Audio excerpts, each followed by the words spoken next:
Punya e-commerce sendiri seru juga gak sih? Apalagi kalau secara traffic tiap bulannya angka pengunjung web kita semakin hari semakin naik. Lalu gimana ya cara kita bisa terus engage dengan customer kita? Apalagi kalau yang kita jual itu bukan barang-barang umum atau sifatnya niche, high-end, dan dari sisi harga tuh nggak murah. Nah, di episode kali ini saya akan ngobrol-ngobrol dengan Andrew Jason Gunawan, CEO dari Where in Asia atau Wia.id. Seperti apa sih bisnisnya dan gimana cara mereka do marketing hari-hari ini. Semuanya akan kita bahas di Study Case.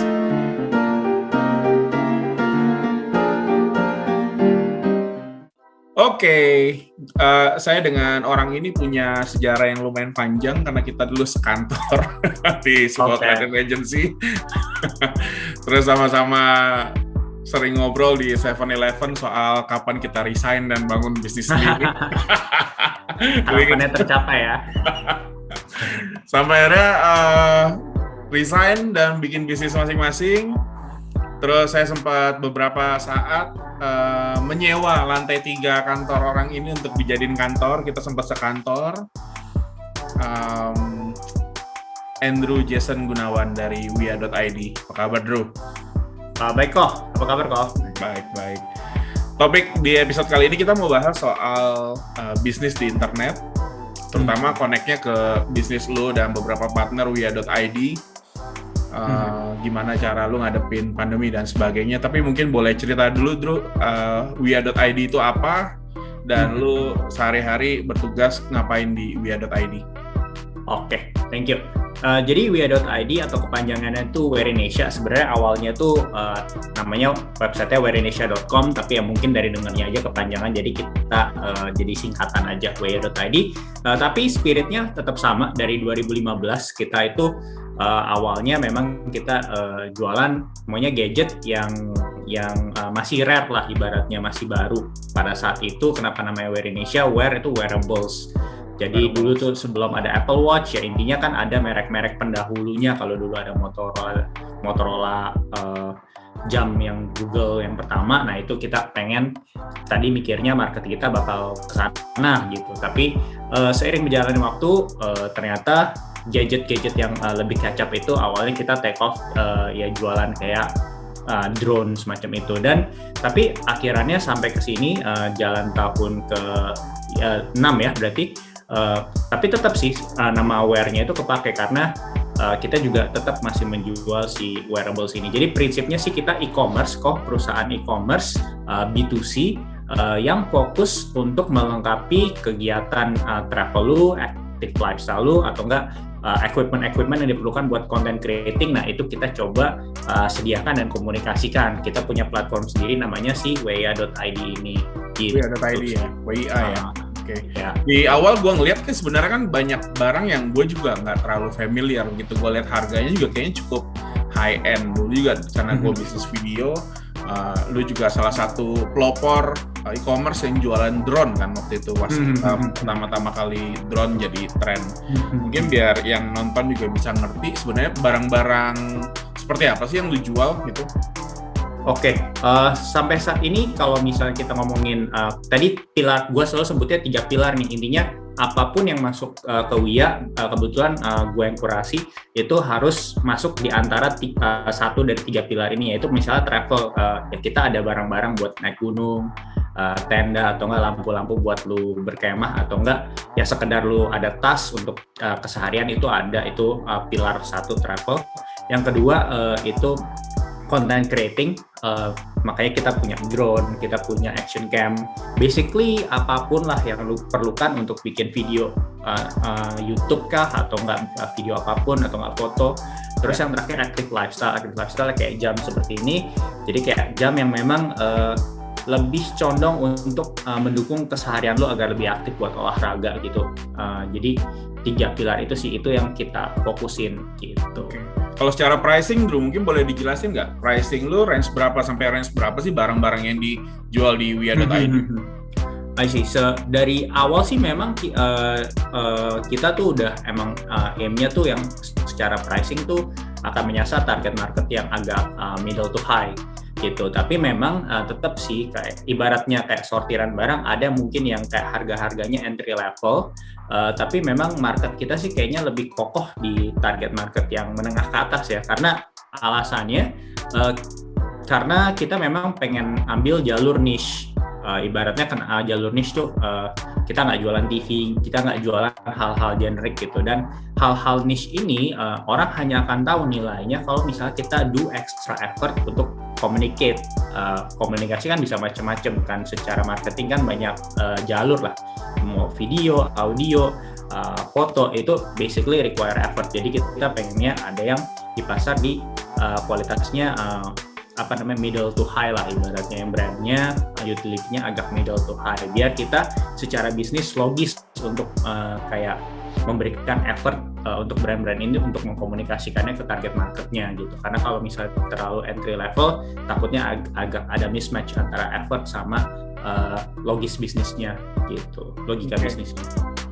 Lu ngomongin soal niche market, terus karena range harga juga kayaknya cukup bukan barang-barang yang murah gitu ya. Mungkin bisa dijawab juga pertama, gimana sih culture market yang lu tuju ini nih dalam budaya mereka tuh membeli barang seharga itu lewat internet gitu. Apa pertimbangan mereka? Terus yang berikutnya juga gimana cara lu tuh do the marketing sampai akhirnya lu bisa dapetin sales. Karena orang-orang kayak gini kan yang dari pengalaman kita kan juga secara sosial media misalnya, mereka juga tipenya itu yang nggak mau terlalu muncul juga kan sebenarnya. Bukan tipe yang belum tentu akan tiba-tiba dia beli smartwatch mahal dari via.id terus dia foto terus tag lu, kayaknya belum tentu ke situ ya. Gimana cara lu, ya mungkin boleh jelasin dulu culture segmen ini terhadap gadget yang dengan harga lu, terus gimana cara lu marketingin ke mereka.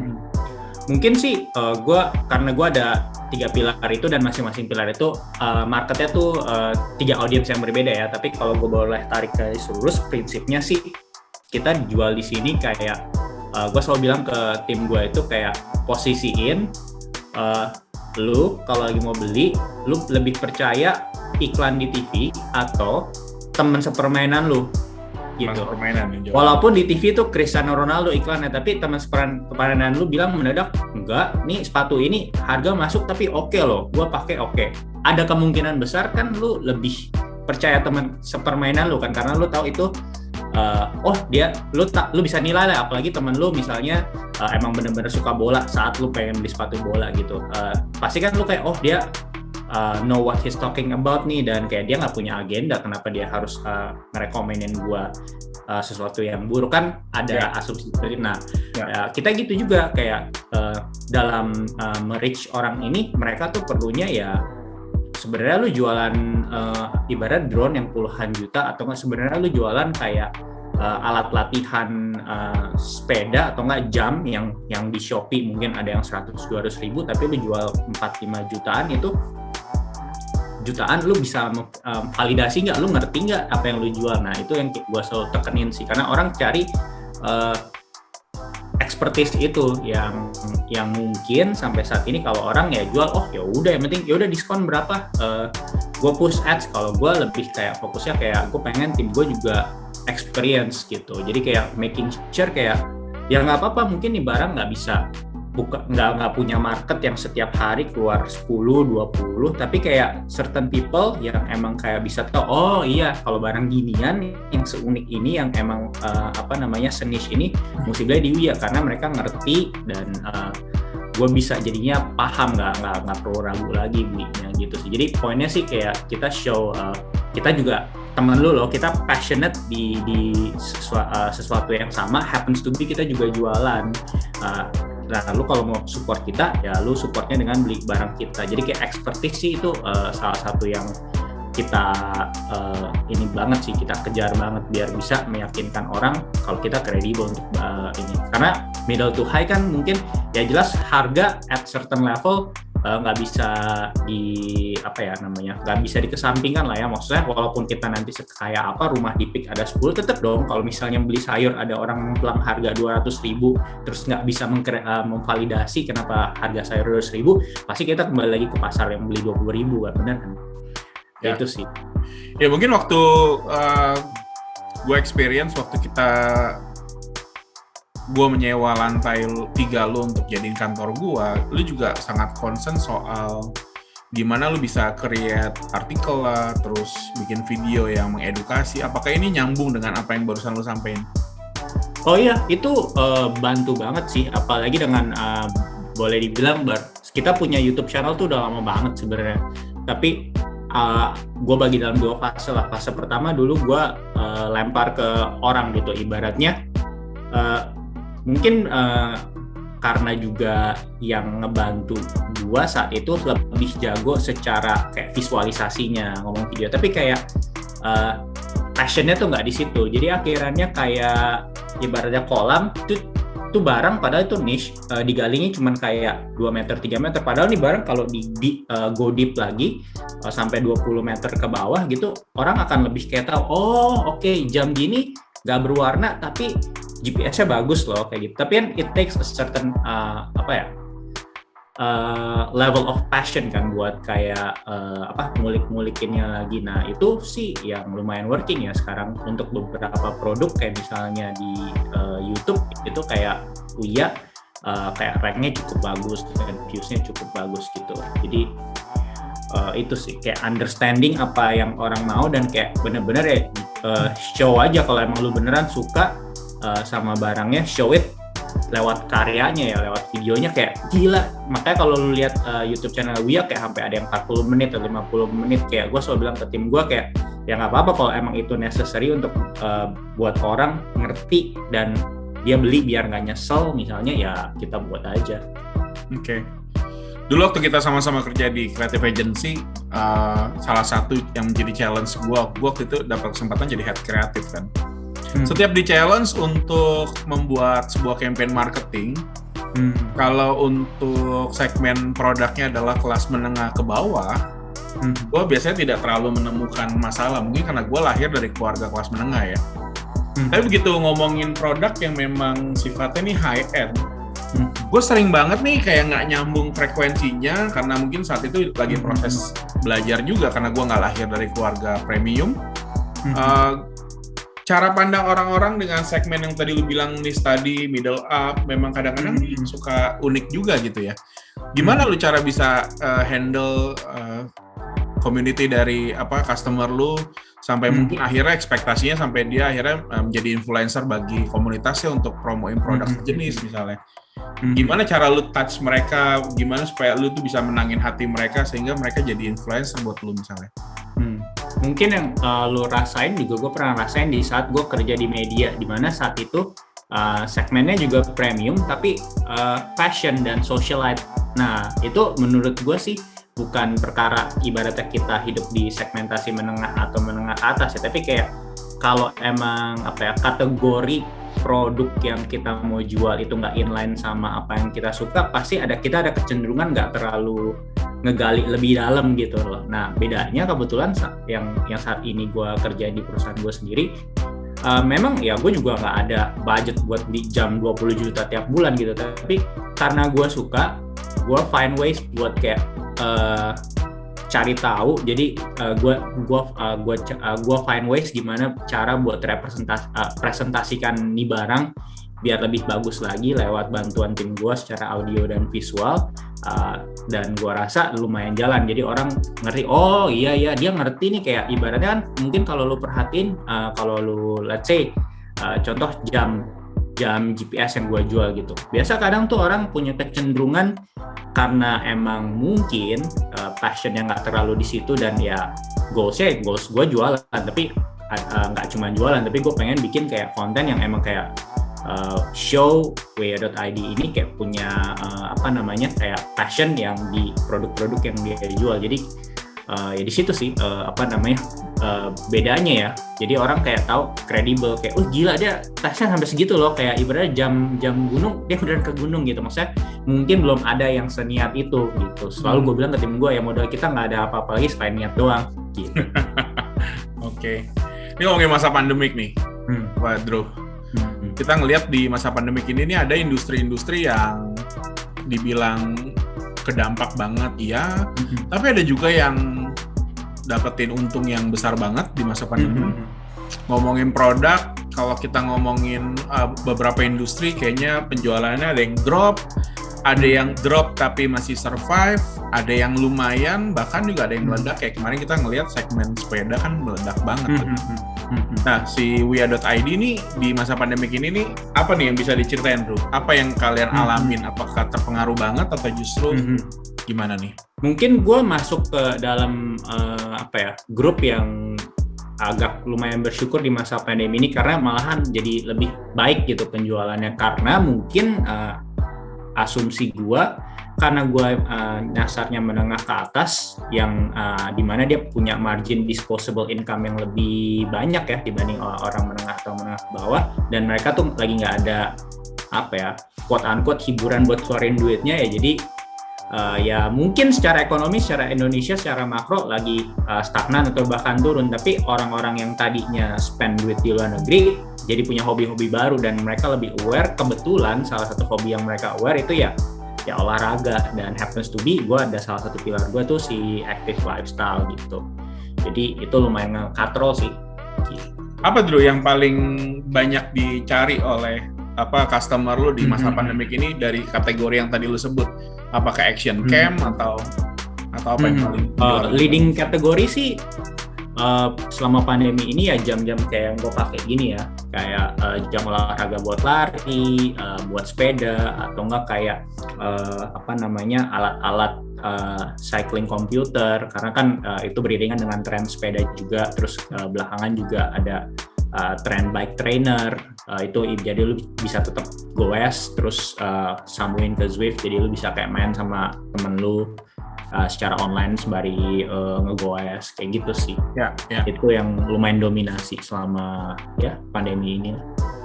Terus secara marketing strategik di digital, ada strategi yang berbeda gak sih dari sebelum pandemik dengan saat ini lagi pandemik yang lu lakuin sama tim? Kalau gue sih benar-benar kayak nge-highlight banget gimana caranya kita bikin konten yang bisa secara organik diterima ya. Itu yang paling penting, karena sebenarnya nggak cuma karena pandemi sih, tapi karena sadar kalau misalnya gue ini bukan toko serba ada, jadi kayak ngapain gue nembakin machine gun di semua tempat, mendingan gue alokasi budget dan investasi waktu di itu bikin konten yang benar-benar kayak niat kita invest lebih di kualitas video-video kita gitu. Karena ya kalau ibaratnya beriklan kan untuk dilihat 1.000 orang di hari Senin, kalau Selasa mau dilihat 1.000 orang lagi, gue mesti bayar 2 kali. Tapi kalau misalnya let's say kita bikin salah satunya yang gamblang ya video YouTube gitu, untuk hari Senin misalnya ya emang ada sih kemungkinan kalau organik kan gitu ya, kita nggak bisa Senin gue mau 1.000, Selasa gue mau 1.000 lagi. Tapi kalau misalnya let's say dia tenar cukup dapat momentum ya, dapat momentum gitu kan, ya udah Senin 1.000, Selasa 1.000, ya tagihannya apa, fix cost-nya cuma pas kita bikin kan. Karena sering banget kebetulan juga gue bukan ada di industri handphone yang tiap bulan ada perubahan. Jadi kayak produk yang ibaratnya gue bisa bahas dengan baik, dengan kualitas yang baik dan dapat momentum. Even tahun lalu kayak sampai sekarang tuh kayak masih generating setidaknya leads lah untuk ke website gue, untuk nanya-nanya gitu sih. Karena produk lu secara umur life cycle-nya nggak secepat handphone kayak Xiaomi per 2 minggu, per 3 minggu contohnya kayak gitu. Gitu. Ya. Menarik. Oke, berarti kalau bisa dijabarkan atau disimpulkan yang paling lu tekanin nih di masa pandemik ini juga adalah konsen kredibilitas si Wia terhadap knowledge terhadap gadget itu, tapi melalui YouTube, di sosial media sendiri yang lain seperti Instagram dan kawan-kawan gimana? Oh ya, itu sih juga ya, karena kalau gua ngelihatnya kayak perjalanan orang tuh let's say mau beli sesuatu, dulu mungkin awalnya SEO ya, sampai saat ini sih SEO penting lah ya. Tapi kalau gue tanya ke diri gue, kalau gue mau beli sesuatu pasti gue ke YouTube kan ya, ke YouTube terus gue kayak lihat misalnya gue baru kemarin beli iPhone gitu, iPhone XR. Oh, iPhone XR bagus kayak kameranya, kan pasti lu udah otomatis pengennya disajikan informasi secara audio visual kan, bukan teks. Walaupun teks itu yang misalnya lengkap banget, tapi kan kadang lu pengen kayak sesuatu yang simple tapi get it gitu. Nah, jadi makanya effort gue banyak double down di si YouTube ini gitu, dan benar-benar ya apa ya, kayak mencoba menserap sebanyak mungkin sebenarnya ketertarikan orang sama produk ini tuh karena apa, dan kayak orang masih kayak penasaran tentang apanya. Ibaratnya kita ya nggak rocket science sih, perkara ibaratnya lu mau beli sepatu nih, nah terus gue bikin video kayak, oh si Anton kayak kalau mau beli sepatu sebelum dia beli biar nggak nyesel, dia mesti tahu nih kalau sepatunya heel-nya agak beda sama buat orang Indonesia. Jadi kayak gue visualin sampai sedetail itu. Terus kayak sesimpel kayak memposisikan lu kayak lagi ada temen lu mau kasih rekomendasi, nggak mungkin dong lu kasih rekomendasi yang setengah-setengah nggak jelas gitu. Jadi itu sih yang gue coba tuangkan mostly di YouTube. Terus yang kedua ya di IG kita juga udah semua postingan kita tadinya kita itu regram, tapi sekarang kita coba bikin sendiri gitu. Oke. Regram berarti dari Principal ya? Ya itu tuh nggak kurang sih engagementnya, nggak membuktikan. Kita pertama simpelnya kan kita beda ya, maksudnya Instagram orang kan treatmentnya beda. Kalau kita Instagram orang untuk belanja, tapi kan bukan berarti orang cuma lihat nggak say something kalau misal dari Principal. Dan kalau background putih juga kayak kurang mengkomunikasikan brandnya kan. Meskipun visualnya rata-rata foto dari Principal bagus-bagus ya?